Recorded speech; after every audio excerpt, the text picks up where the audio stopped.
ठीक, आज हम लोग प्रस्तावना से संबंधित जितने भी प्रश्न हैं उसको हम लोग देखते हैं। ठीक, सब तैयार रहें। कैसे इसको देखना, कैसे कैसे क्वेश्चन है। ये सारे question UPSC, BPSC, railway, SSC में आ चुके हैं। उसी का हम लोग स्टडी करेंगे कैसे। ठीक, ओके। सबसे पहला प्रश्न है प्रस्तावना के अनुसार, ध्यान रखना, सबसे पहला प्रश्न है प्रस्तावना के अनुसार भारत का सही नामावली है, यानी सही क्रम से सजाना है। इसका इसका सब समझ गए होंगे लोग। क्वेश्चन क्या पूछ रहा है? प्रस्तावना के अनुसार भारत का सही नामावली, यानी प्रस्तावना जो हम लोग पढ़ते हैं, हम भारत के लोग भारत को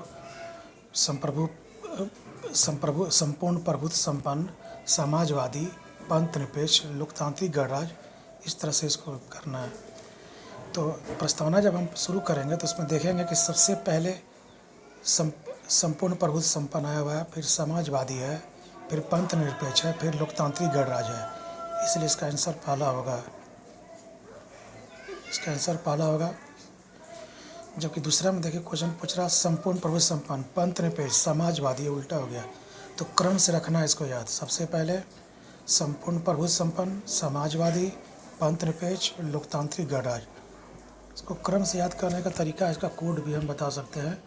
उसका सबसे पहला कोड है सम समाज पथ को गामिनी। ध्यान रखना है, सम समाज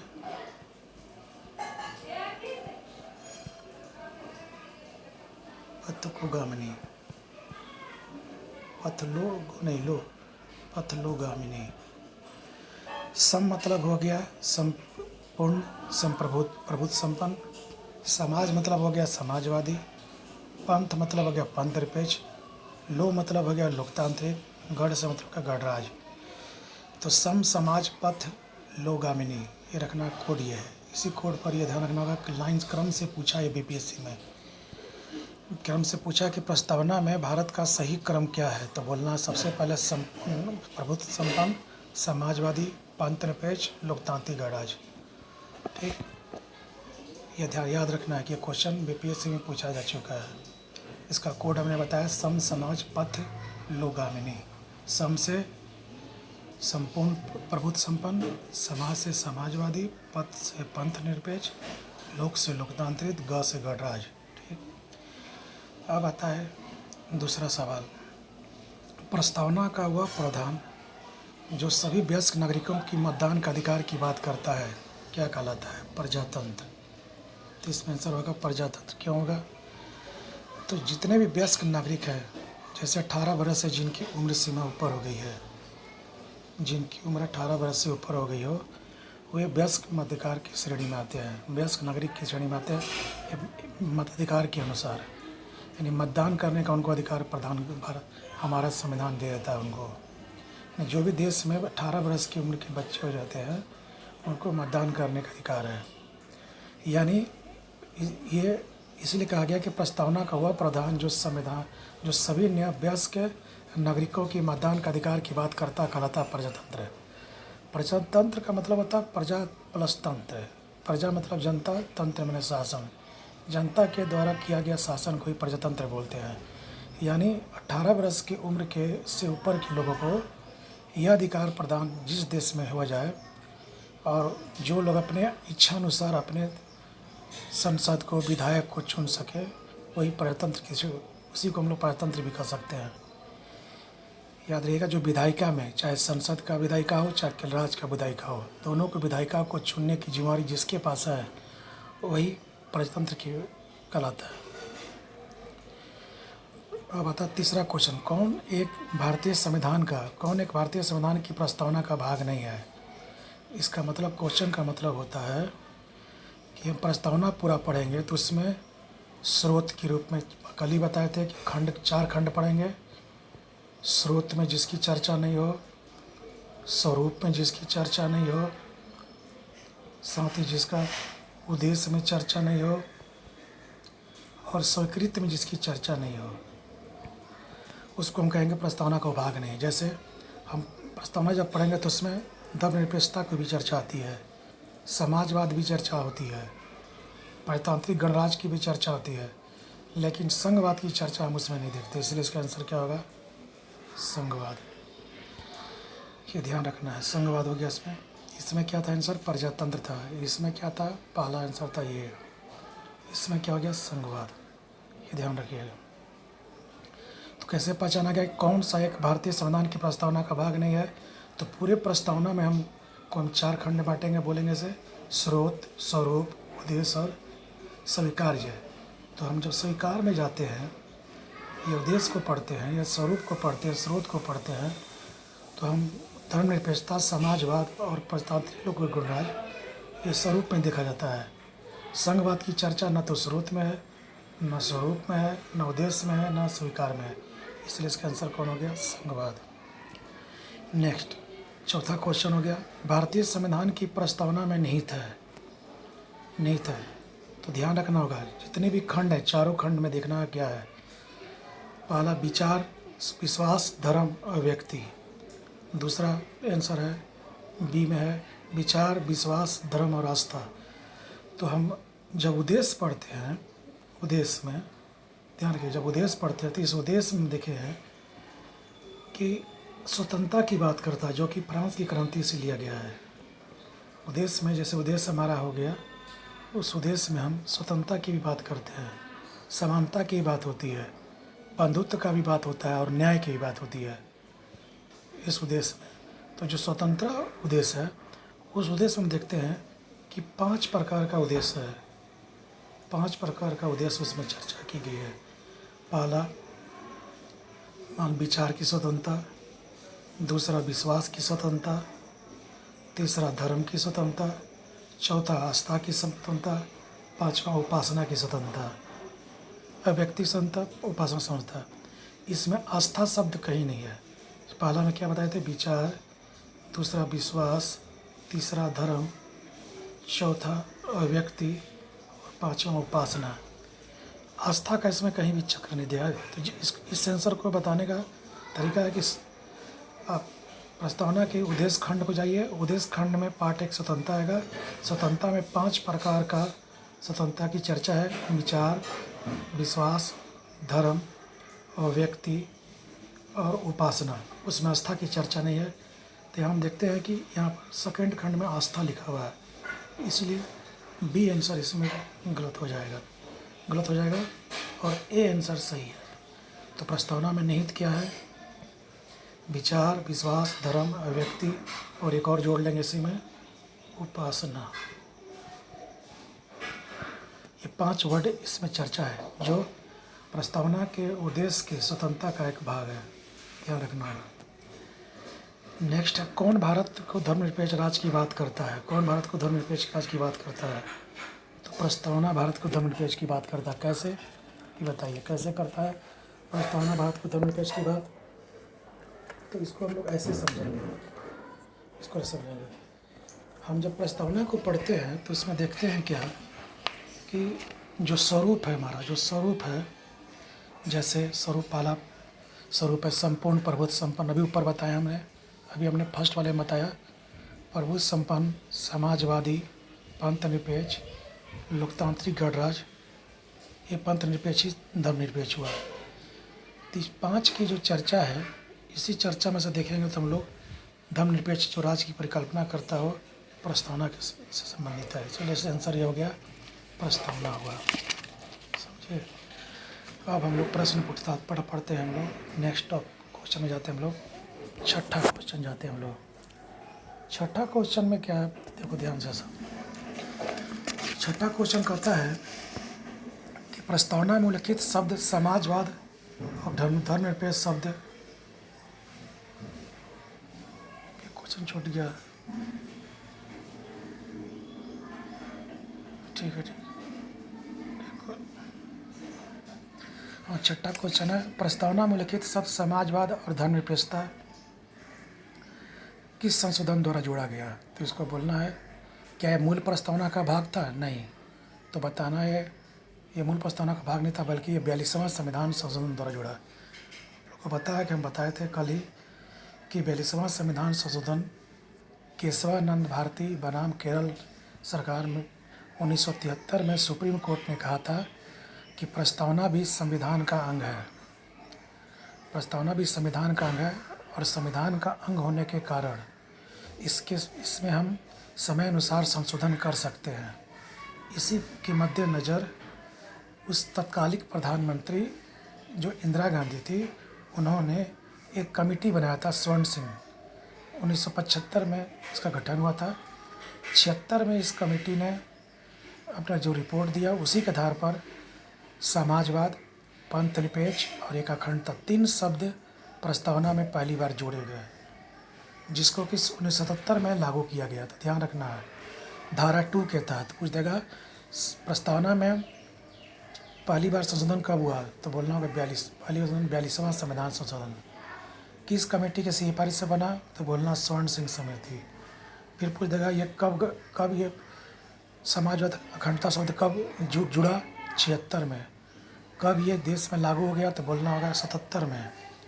किस धारा के तहत ये जुड़ा, तो धारा 2 के तहत। तो धारा कौन हो जाएगा, ये 2। कौन कमेटी की सिफारिश पर, तो स्वर्ण सिंह कमेटी की सिफारिश पर। कब हुआ था इसका गठन, बोलेगा 75 में। 76 में क्या हुआ, संशोधन हुआ। और 1977 में क्या हुआ, बोलेगा तत्कालिक उसमें प्रधानमंत्री कौन थे, तो बोलना होगा हमारी इंदिरा गांधी। उसमें तत्कालिक क्या थी, प्रधानमंत्री थी। ठीक, अब आता है नेक्स्ट क्वेश्चन। तो इसमें आंसर हो जाएगा 42वां संविधान संशोधन झूठा। 3 वर्ष जुटे गए थे, पहला समाजवाद, दूसरा धर्मनिरपेक्ष और तीसरा अखंडता। 7वां क्या है, संविधान की प्रारूप समिति के प्रस्तावना को किसने प्रस्तावित किया। इसका भी हम चर्चा कल कर चुके हैं। जैसा कि हम लोग जानते हैं कि प्रारूप समिति के जो अध्यक्ष थे वो थे अम्बेडकर साहब थे,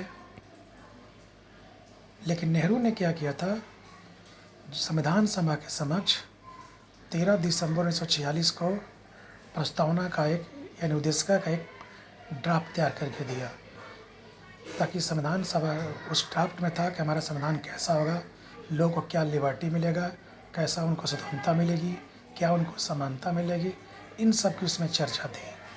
इसी नेहरू कमेटी ने जब 13 दिसंबर 1946 को जब प्रस्तावना का प्रारूप दिया जिस संविधान सभा के समक्ष, तो संविधान सभा ने इसको 22 जनवरी 1948 को अडॉप्ट कर लिया, यानी इसको ग्रहण कर लिया, यानी स्वीकार लिया। और इसी प्रस्तावना को हम 26 नवंबर 1949 को संविधान सभा के सदस्यों ने उसको क्रियान्वित कर दिया, अंकित कर दिया। तो पूछ देगा संविधान सभा के प्रारूप समिति के समक्ष प्रस्तावना को किसने प्रस्तावित किया था, तो नेहरू जी ने किया था। कब किया था, 13 दिसंबर 1946 को। अब आएगा इस प्रस्तावित प्रस्तावना को संविधान सभा ने कब स्वीकारा, तो 22 जनवरी 1947 को बताना, 22 जनवरी 1947। ठीक, तो इसमें आंसर क्या हो गया, नेहरू जी। 8वां, एससी ने किस मुकदमे में यह बनाए रखा कि प्रस्तावना संविधान का अंग नहीं है। जैसा कि हम लोग जानते हैं कि जब हमारा प्रस्तावना जब अंगीकृत हुआ, जो प्रस्तावना संविधान सभा के सदस्यों द्वारा बनाया गया था, उन्होंने 26 नवंबर 1949 को जब इसको अंकित किया तो इसको अंग माना गया था कि यह प्रस्तावना संविधान का अंग है। लेकिन बेरुबाकी 1960 मामले में सुप्रीम कोर्ट ने यह निर्णय दिया कि प्रस्तावना संविधान का अंग नहीं है। फिर 1973 में केशवानंद भारती ने भारतीय मामले को लेकर के सुप्रीम कोर्ट ने यह निर्णय दिया कि प्रस्तावना संविधान का अंग है। तब से प्रस्तावना को संविधान को पुनः अंग माना लगा। ये ध्यान रखना होगा, प्रस्तावना को संविधान का आरंभ में अंग माना गया था, लेकिन बेरुबाकी मामला 1960 में इसको प्रस्तावना को संविधान का अंग नहीं माना गया। पुनः केशवानंद भारती ने इस संविधान का अंग माना।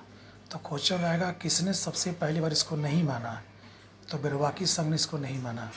किसने इसको पहली बार अंग माना, फिर इसी को जाकर के बम्बई वाद ने 1994 में जाकर के इसको अभिन्न अंग मान लिया। ठीक, तो अभिन्न अंग बोलेगा तो बोलना बम्बई वाद में, और बेरुबाकी बोलेगा तो इसे बोल देना कि इसको अंग नहीं माना, और केशवानंद बोलेगा तो बोलना अंग माना। तो इसमें आंसर है एससी ने किस मुकदमे में यह बनाए रखा कि प्रस्तावना संविधान का अंग नहीं है, तो बेरुबाकी मामले में रखा कि प्रस्तावना संविधान का अंग नहीं है। ध्यान रखना होगा, अंग नहीं है। और किसने माना कि अंग है, तो केशवानंद भारती किसने माना कि अंग्रेज, तो केशवानंद भारती बोलना है। तो इसका आंसर हो जाएगा एससी ने किस मुकदमे में बनाए रखा कि प्रस्तावना संविधान का अंग नहीं है, तो बेरोबाकी बोलना है। अब आता है 9वां सवाल, गणतंत्र का तात्पर्य क्या होता है। तो हम लोग गणतंत्र इस प्रस्तावना जब पढ़ेंगे तो इसमें लोकतांत्रिक गणराज्य की चर्चा है। तो गणतंत्र का मतलब होता है कि किसी भी देश में एक प्रमुख होगा, वो प्रमुख का पद अगर वंशानुगत होता है तो राजतंत्र कहलाएगा। अगर वंशानुगत नहीं होता है, यानी उस पद का एक निश्चित अवधि के लिए क्या हो, निर्वाचित हो, कि इस अवधि के लिए निश्चित अवधि के लिए निर्वाचित हो, तो वो पद गणतंत्र कहलाता है। तो हमारे देश में जो है एक भारत में एक संवैधानिक प्रमुख होता है राष्ट्रपति, जिसका पद वंशानुगत नहीं होता है। उसमें जनता के प्रतिनिधि भाग लेते हैं एक निश्चित अवधि के लिए। वो निश्चित अवधि 5 साल का होता है और वो निर्वाचित पद है, इसीलिए भारत में गणतंत्र व्यवस्था है। तो क्या इसका आंसर होगा, गणतंत्र का तात्पर्य होता है अध्यक्ष यानी प्रमुख जो वंशानुगत रूप से न होकर कैसा हो, निर्वाचित हो। तो भारत में जो संवैधानिक प्रमुख है वो राष्ट्रपति होता है, और वो देश का पहला नागरिक भी होता है जिसका चुनाव होता है, वंशानुगत नहीं होता है। वो 5 साल के लिए चुना होता है। उसके चुनने में केंद्रीय विधानमंडल और राज्य विधानमंडल के कुछ लोग भाग लेते हैं। इसलिए भारत में गणतंत्र का तात्पर्य अध्यक्ष न होकर, अध्यक्ष और जो होता है वो वंशानुगत रूप से नहीं होता है।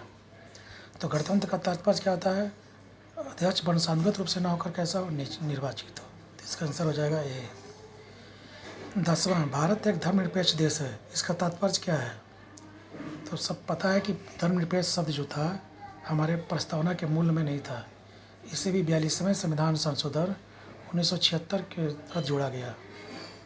तब आता है कि धर्मनिरपेक्ष क्या है, कल जिसका हम चर्चा कल क्लास में कर चुके थे, कल वीडियो में। इसका तात्पर्य था कि मान लीजिए कोई राज मतलब यहाँ पर देश हो गया। देश का कोई अपना एक धर्म नहीं होगा, सभी धर्मों को समान पोषण करेगा, सभी धर्मों को समान भाव से देखेगा। जैसे हम लोग बताए थे कल ही, पाकिस्तान में धर्मतंत्रात्मक है, मतलब वहाँ पर एक राष्ट्र धर्म है, उसी को सरकार पोषक करेगा। उस तरह का भारत में नहीं है। भारत में धर्मनिरपेक्ष का मतलब होता है राज्य स्तर पर कोई एक धर्म नहीं होगा, सभी धर्मों को यहाँ बराबर का हकदार मिलेगा, इसलिए अंतर इसका भी होगा। अब होता है सवाल, हम लोग 11 नंबर सवाल आएंगे। भारतीय संविधान के अंतर्गत भारतीय लोकतंत्र के आदर्शों को हम कहाँ देखते हैं। इसका मतलब होता है, तात्पर्य होता है, तो सबसे पहले इसका प्रस्तावना में हम देखते हैं।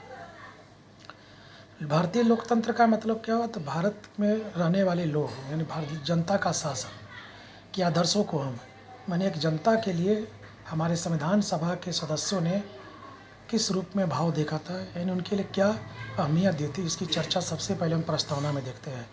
इसीलिए भारतीय लोकतंत्र का आदर्श माना जाता है इसको, प्रस्तावना को, कि ये प्रस्तावना में ही भारत एक आम नागरिकों के लिए स्वरूप की चर्चा है कि उनका स्वरूप कैसा होगा। हमारा उसमें उद्देश्य की चर्चा है, जैसे स्वरूप में प्रभुत्व संपन्न, समाजवाद, अखंडता, ये सब, लोकतांत्रिक गणराज्य, न्याय संगत, बंधुता, ये सब की चर्चा है। तो अगर पूछेगा भारतीय लोकतंत्र के आदर्शों को हम कहाँ देख सकते हैं, तो बोलना है प्रस्तावना में। एक क्वेश्चन इससे और भी आ सकता है कि संविधान सभा के जो सदस्य थे जिन्होंने संविधान का निर्माण किया था, उनके भी भाव हम इसमें देखते हैं प्रस्तावना में, कि हमारे देश की जो संविधान की रूपरेखा वो क्या होनी चाहिए। तो पूछ देगा एक क्वेश्चन कि भारतीय लोकतंत्र के आदर्शों को कहाँ देखा जाता है, तो प्रस्तावना में। दूसरा पूछ देगा संविधान सभा के सदस्यों ने अपना भाव व्यक्त कहाँ किया, तो भी बोल देना।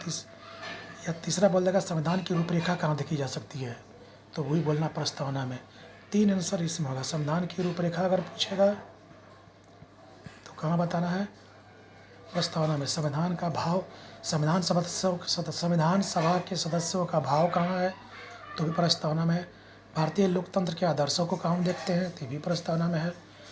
यानी कहने का तात्पर्य है कि भारतीय संविधान, हमारा जो संविधान है, उसका जो आदर्श है, यानी उसकी जो अभिव्यक्ति है, यानी इसका जो निचोड़ है, वो हम कहाँ देखते हैं, तो प्रस्तावना में देखते हैं। ठीक, तो इसका आंसर प्रस्तावना 12। भारतीय संविधान की उद्देशिका का स्रोत क्या है? उद्देशिका का शब्द का, उद्देशिका में शब्द जो है, उद्देशिका शब्द का स्रोत कहाँ है? छूट गया।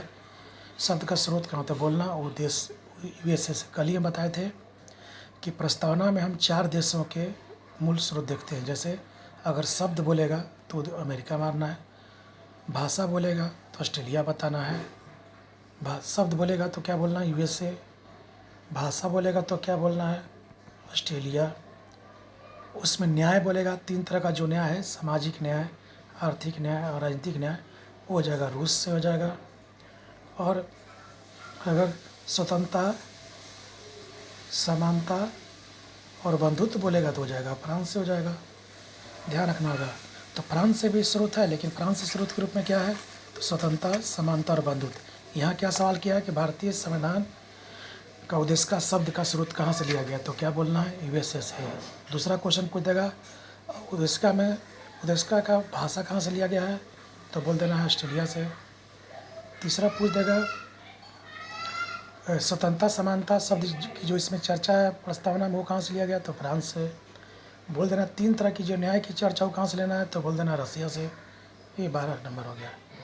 13 नंबर सवाल है, भारतीय संविधान केवल लोकतांत्रिक विचार की कल्पना न कर लोकतांत्रिक गणराज्य की परिकल्पना करता है।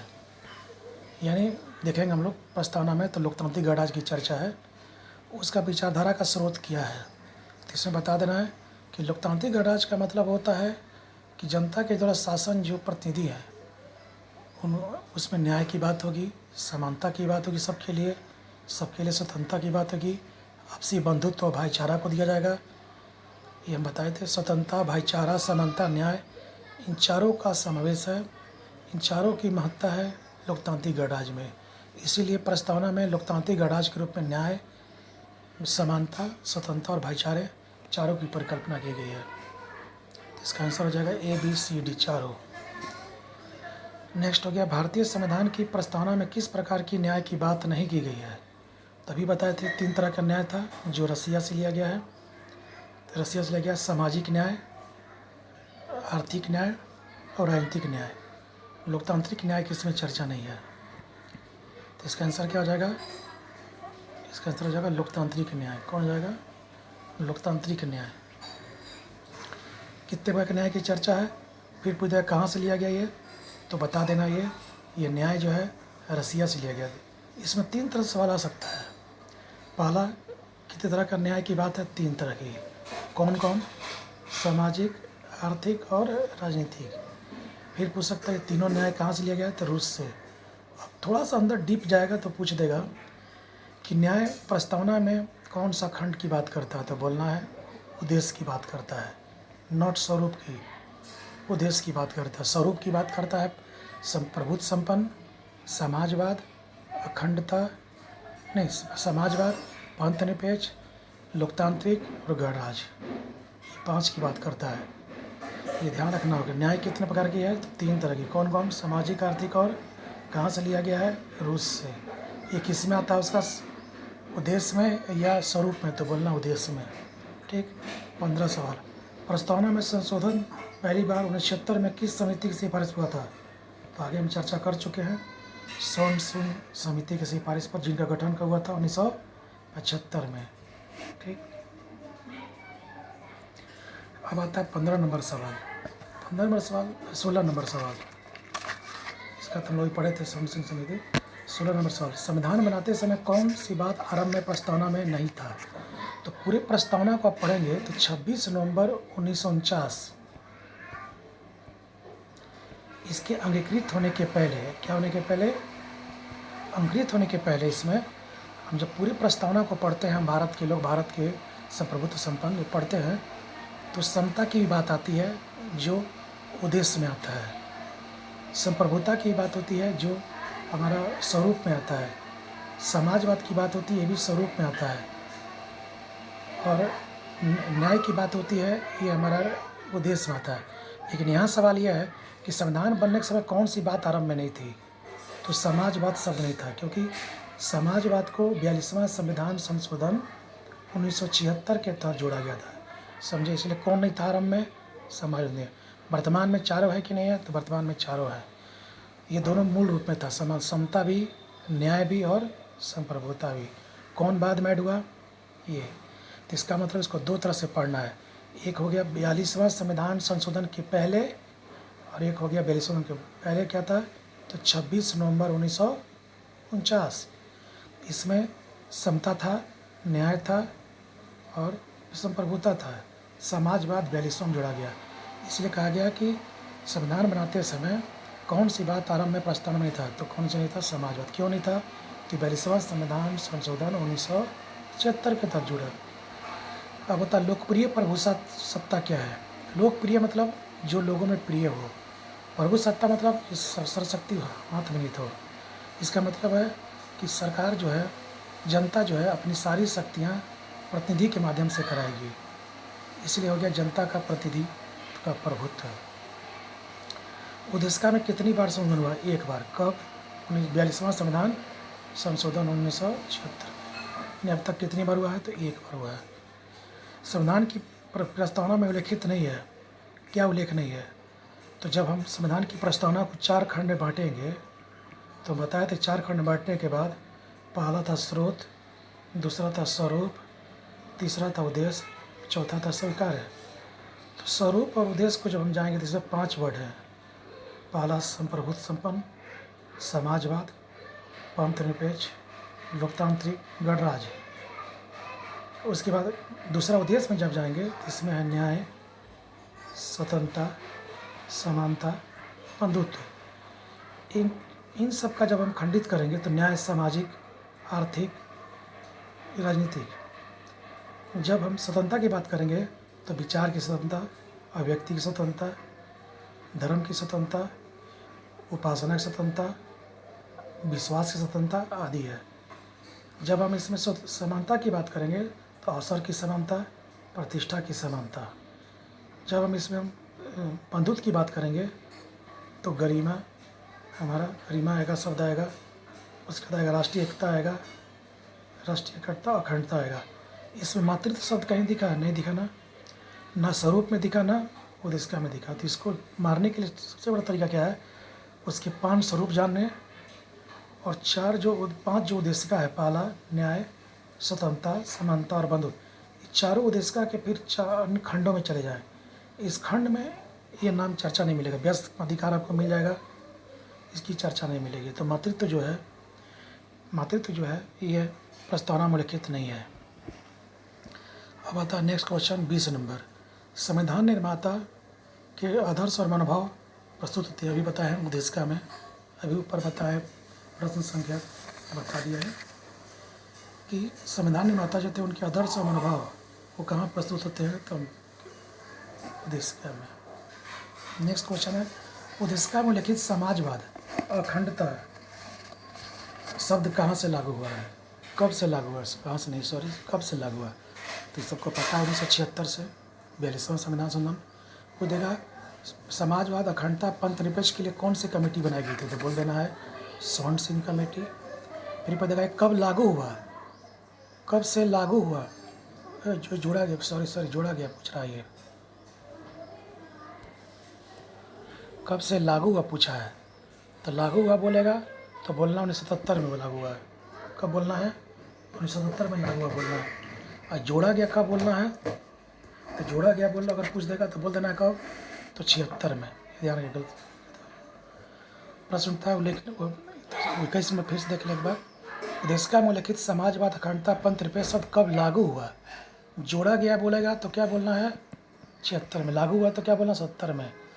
ठीक, सबको पता ही है, पीछे पढ़ा दिए हैं। 42वां संविधान संशोधन में जोड़ा गया था स्वर्ण सिंह समिति की सिफारिश पर।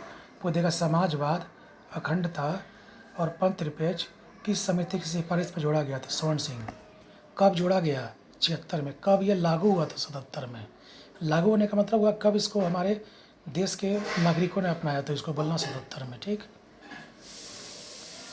प्रस्तावना में समाजवाद, नेक्स्ट 22 नंबर।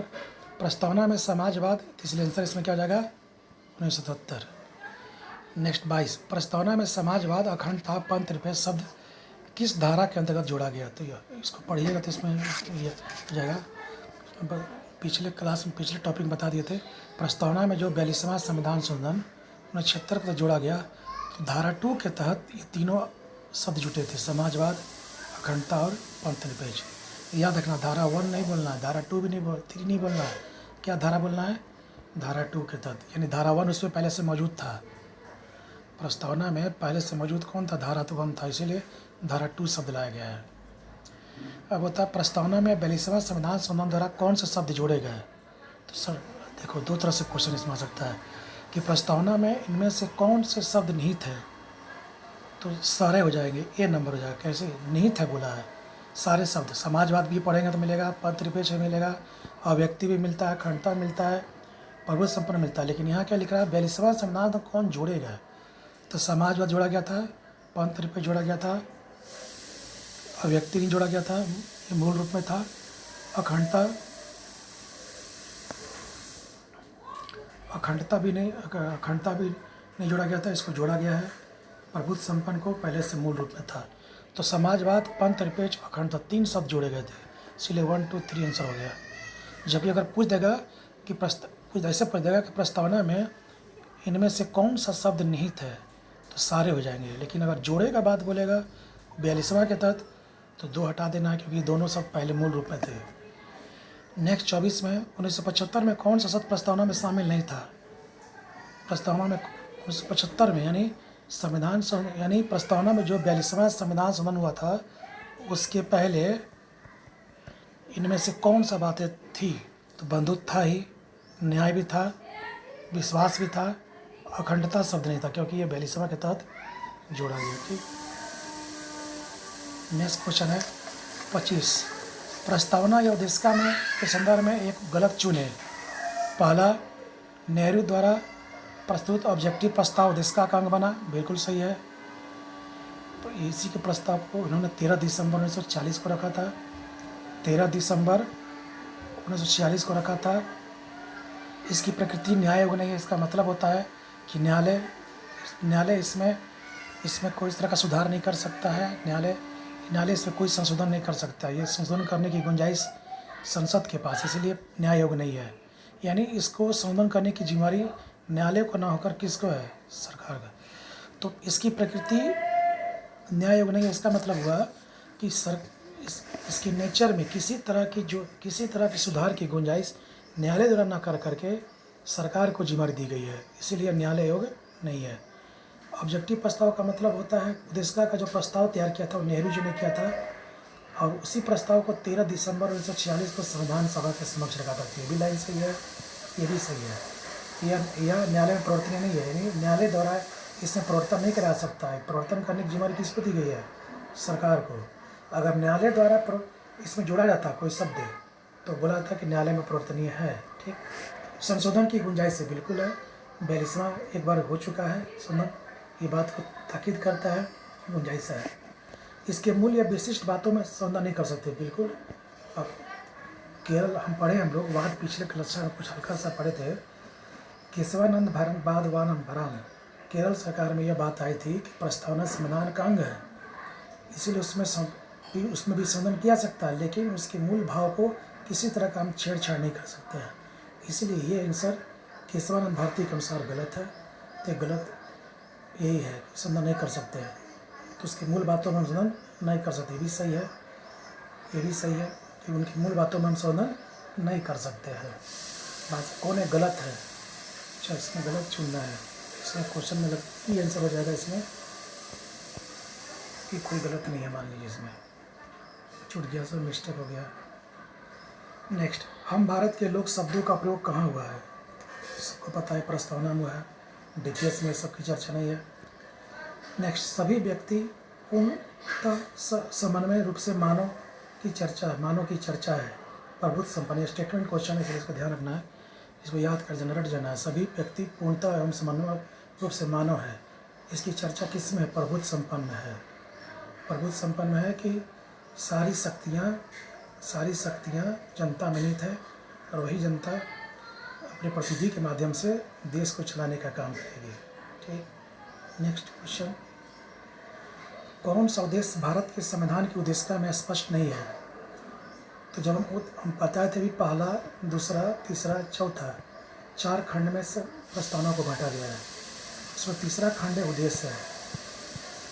उस उद्देश्य हम जाएंगे तो देखेंगे एक स्वतंत्रता शब्द है आएगा जो फ्रांस से लिया गया। उसमें देखेंगे विचार की स्वतंत्रता की चर्चा है, अभिव्यक्ति की स्वतंत्रता भी है, विश्वास की स्वतंत्रता भी है, धर्म की स्वतंत्रता भी है, उपासना की भी है, लेकिन आर्थिक स्वतंत्रता की उसमें कहीं भी चर्चा। तो कौन आंसर हो जाएगा इसमें? आर्थिक स्वतंत्रता। कैसे पकड़ना है इसको है तो बताते हैं, अभी बताया ना कि चौथे खंड में, 4 खंड में से तीसरे खंड में स्वतंत्रता टॉपिक में जाना है और सारे स्वतंत्रता को जान के बाद ये देखना है उसमें आर्थिक स्वतंत्रता की जिक्र नहीं इसलिए होगा। नेक्स्ट है भारत के संविधान निर्माताओं का मत किससे प्रतिबिंबित करता है? तो अभी बताए थे उद्देशिका में मत करता है कि हमारे संविधान निर्माता उद्देशिका में यह बात दर्शाए थे कि संविधान की रूपरेखा क्या होनी चाहिए। उसको अगर जानना हो, अगर हमें संविधान निर्माता को मत जानना हो तो आप क्या देख सकते हैं? प्रस्तावना देख सकते हैं। इसको हम उद्देशिका भी कहते हैं, इंग्लिश में प्रियम्बल भी कहते हैं। भारत में संविधान के उद्देश्यों में से एक के रूप में आर्थिक न्याय का किसमें उबंध नहीं है? उबंध है। आर्थिक न्याय का मतलब होता है कि सबको तर्क संगत न्याय मिलना चाहिए आर्थिक रूप से, यानी आय में जो असमानता है, जो सरकार आय से आर्थिक संबंधित नीतियाँ बनाएगी उस सबको न्यायपूर्ण देगी, तर्क संगत देगी, यानी किसी के साथ भेदभाव नहीं किया जाएगा। तो ये हमारा प्रस्तावना में भी है और डीपीएस में भी है। डीपीएस का भी काम क्या है? प्रस्तावना में कैसे है तो हम लोग पढ़ते हैं, प्रस्तावना के जब हम उद्देशिका पढ़ेंगे तो उसमें न्याय की बात है और 3 तरह के न्याय की बात है, आर्थिक, सामाजिक और राजनीतिक, इसीलिए प्रस्तावना हो गया। नीति तत्व क्या हो गया कि नीति तत्व को जब हम पढ़ेंगे टॉपिक में भाग 4 में तो उसमें जो उसका उद्देश्य पढ़ेंगे उस उद्देश्य में हम देखेंगे कि कल्याणकारी राज्य की व्यवस्था करता है जो आर्थिक रूप से है, तो उसमें भी आर्थिक न्याय की बात है। और सभी के लिए वहाँ पर देख सरकार को यह जिम्मेदारी दी गई है कि देश में जितने भी कमज़ोर या ऊँचे तबके के लोग हैं सभी लोगों के लिए एक बराबर की आर्थिक नीतियाँ बनेगी। इसलिए नीति तत्व में जितने भी प्लान आप देखते हैं, योजना देखते हैं, सब डीपीएस के तहत आता है। अब आता है नेक्स्ट, इसलिए इसमें आंसर हो जाएगा ए और बी। प्रस्तावना भी आर्थिक न्याय की चर्चा है और डीपीएस में भी है। प्रस्तावना में कहा तो 3 तरह का न्याय है, उसमें आर्थिक की चर्चा भी है। अब आता प्रस्तावना में कितने प्रकार की न्याय की बात है, अभी बताए थे 3 तरह के, आर्थिक न्याय, सामाजिक न्याय, राजनीतिक न्याय। कहाँ से लिया गया ये? कहाँ से लिया गया? तो ये लिया गया रसिया से। नेक्स्ट है हम भारत के लोग शब्दों का प्रयोग कहाँ किया गया? तो प्रस्तावना में किया गया है। अब आता है नेक्स्ट, संविधान की कुंजी है। उद्देशिका को संविधान की क्या बोला गया है? कुंजी। अम्बेडकर साहब ने संविधान को कुंजी किसको बोला था? इसका तात्पर्य जो है कि अगर आपको संविधान की रूपरेखा देखना है कि हमारे संविधान की वास्तविकता क्या है, क्या आदर्श तय करता है, क्या एक भावना व्यक्त करता है संविधान के निर्माताओं द्वारा, तो आप उद्देशिका को पढ़कर समझ सकते हैं कि हमारे संविधान की रूपरेखा क्या है। यानी हमारा प्रस्तावना में समाजवाद की बात है, पंथनिरपेक्ष की बात है, इसी की विस्तृत चर्चा हम आगे भी पढ़ेंगे, आगे के भागों में पढ़ेंगे, इसलिए संविधान की इसको कुंजी कहा गया है। अब आता है नेक्स्ट, किसने भारतीय संविधान की प्रस्तावना को संप्रभु प्रजाति गणराज्य की मुरली कहा है? ये स्टेटमेंट है तो मुंशी रख लिया गया था। उद्देशिका में वर्णित, नेक्स्ट क्वेश्चन, उद्देशिका में वर्णित बंधुता शब्द संबंधित है। तो पता है तो 4 खंड में प्रस्तावना को हम बांटे हैं। उद्देशिका में जाएंगे तो इसमें टॉपिक आएगा बंधुत्व की बात आएगी। उस बंधुत्व में आएगा व्यक्ति की गरिमा, राष्ट्रीय एकता, राष्ट्रीय अखंडता, 3 वर्ड आएंगे। व्यक्ति गरिमा, जो कि व्यक्ति की जो प्रतिष्ठा शब्द है ये आपको आएगा समता में आएगा। समता 2 तरह का होगा, अवसर और प्रतिष्ठा की समता, इसलिए इसमें आंसर क्या हो जाएगा? 1, 3 और 4। 1, 3 और क्या हो जाएगा? 4 हो जाएगा। 36 है, उद्देशिका में वर्णित समता शब्द की व्याख्या किस आधार पर की जाती है? तो इसमें 4 आंसर होगा। आर्टिकल 36 हो जाएगा, आर्टिकल 39 भी होगा, आर्टिकल 325 भी होगा और आर्टिकल 326 भी होगा। कैसे देखो, आर्टिकल 36 कहता है कि सभी हेतु कल्याणकारी कार्य किया जाएगा, यानी सबको समान भाव से देखा जाएगा। 39 कहता है कि समान न्याय की बात की जाएगी, सबके लिए समान न्याय की बात की जाएगी। आर्टिकल 325 कहता है कि धर्म मूल्य के आधार पर कोई भेदभाव नहीं किया जाएगा। आर्टिकल 326 कहता है कि जो भी हमारे देश में वयस्क लोग हैं जिनको मत देने का अधिकार है, उन सभी को मत देने की अधिकारी दी जाएगी। इस आधार पर इसमें चारों आंसर सही है। नेक्स्ट है, प्रस्तावना के समय फ्रांस की क्रांति से संबंधित शब्द है। तो सबको पता है कि 1789 में जो फ्रांस की क्रांति हुई थी, उस क्रांति में जो नारा दिया गया था स्वतंत्रता, समानता और बंधुत्व का, और देश के नागरिकों के लिए आशा की गई थी कि इसी तीनों नारों को सभी के लिए लिखा जाएगा, तो उसका इसमें ध्यान दिया जाएगा स्वतंत्रता, समानता और बंधुत्व। तो भारतीयों ने भी कहा कि क्यों ना हम अपने देश में भी प्रस्तावना में इन बातों को उत्कीर्ण कर दें, सबके लिए स्वतंत्रता, सबके लिए समानता, सबके लिए बंधुत्व का। जब हम प्रस्तावना को पढ़ेंगे तो उसमें उद्देश्य जब पढ़ेंगे, प्रस्तावना को 4 खंड में बांटे ना, तीसरा उद्देश्य जो है, उस उद्देश्य में जाएंगे तो जो बंधु देखेंगे हम उसमें स्वतंत्रता का उद्देश्य है, समानता का उद्देश्य है और बंधुत्व का उद्देश्य है। इसीलिए इसमें आंसर हो जाएगा स्वतंत्रता, समानता और बंधुत्व। 1 2 3। नेक्स्ट है, प्रस्तावना के किस शब्द को सहकारिता का सिद्धांत भी कहा जा सकता है? सहकारिता का मतलब होता है कोऑपरेटिव, एक भाव से सब लोग मिलकर रहें। तो जब देश में लोगों में बंधुत्व की भावना रहेगी, यानी आपस में सहयोगी की भावना रहेगी, तो स्वाभाविक सी बात है कि सभी लोग मिलकर काम करेंगे। जब मिलकर काम करेंगे तो उसको सहकारिता हुआ, कोऑपरेटिव भाव से हुआ। इसलिए आंसर क्या हो जाएगा? बंधुत्व। नेक्स्ट है, सामाजिक समानता संविधान में प्रत्याभूत है, यानी सामाजिक समानता संविधान में कहाँ है? प्रियम्बल में भी है और डीपीएस में भी है। प्रियम्बल में भी सामाजिक समानता की बात की गई है, जो हम पढ़ेंगे देश में समता का अधिकार, समता का बारे में, प्रतिष्ठा की समता, अवसर की समता। उसी तरह से डीपीएस में भी है कि सरकार डीपीएस के माध्यम से देश के सभी वर्गों के लिए समान रूप से कल्याणकारी कार्य करेगी। इसलिए इसमें ए भी सही है और सी भी सही है। मौलिक अधिकार क्यों नहीं है? तो मौलिक अधिकार में सिर्फ यह है कि नागरिकों के लिए सरकार कुछ काम करेगी, इसके लिए मौलिक अधिकार हुआ। इसलिए इसमें आंसर हो जाएगा A+B। किस विवाद से सर्वोच्च न्यायालय ने प्रस्तावना को भारतीय संविधान के मौलिक संरचना का भाग माना? अभी इसकी चर्चा कर चुके हम लोग। केशवानंद भारती ने माना कि मौलिक संरचना का भाग ही है हमारा। बिरबादी ने क्या कहता है कि भाग नहीं है। इसलिए आंसर इसमें क्या होगा? भाग स्वीकार किया तो क्या होगा? केशवानंद। भाग स्वीकार नहीं किया तो क्या होता है? तो आंसर क्या होगा इसमें? केशवानंद। नेक्स्ट है, प्रस्तावना में उल्लिखित आदर्शों और उद्देश्यों की व्याख्या कहाँ की गई है? तो प्रस्तावना में जो आलेखित है उद्देश्य है, आदर्श है, उद्देश्य है, सब तो सारे हमको मूल अधिकार में मिल जाते हैं, डीपीएस में मिलते हैं, फंडामेंटल राइट में मिलते हैं। मूल अधिकार में कैसे मिलते हैं? तो प्रस्तावना की जो बात है उसकी विस्तृत व्याख्या हमको तीनों में देखने को मिलता है। इसलिए इसका आंसर हो जाएगा A+B+C तीनों। किस वाद में उच्चतम न्यायालय ने स्वीकार किया कि उद्देश्य का संविधान का भाग है?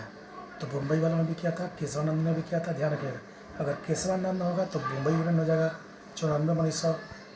अगर केशवानंद रहेगा तो केशवानंद को मानना है। भारतीय संविधान का कौन सा संविधान की आत्मा है?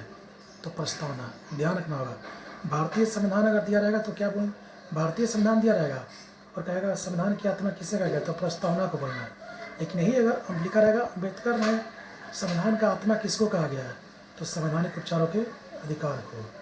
अम्बेडकर लिखा रहेगा तो क्या मानना? संवैधानिक उपचारों के अधिकार को। ठीक। और अगर अम्बेडकर नहीं दिया रहेगा तो क्या मानना? प्रस्तावना। नेक्स्ट है, अम्बेडकर के अनुसार संविधान की आत्मा क्या है? संवैधानिक उपचारों का अधिकार। सबको पता है कि संवैधानिक उपचारों का अधिकार की चर्चा 32 से 35 तक में है। सबको पता है कि 32 से 35 तक में है। ये मूल अधिकार का अंग है। इसी के तहत हम सुप्रीम कोर्ट और हाई कोर्ट में जाते हैं और अपने मौलिक अधिकारों की रक्षा कराते हैं।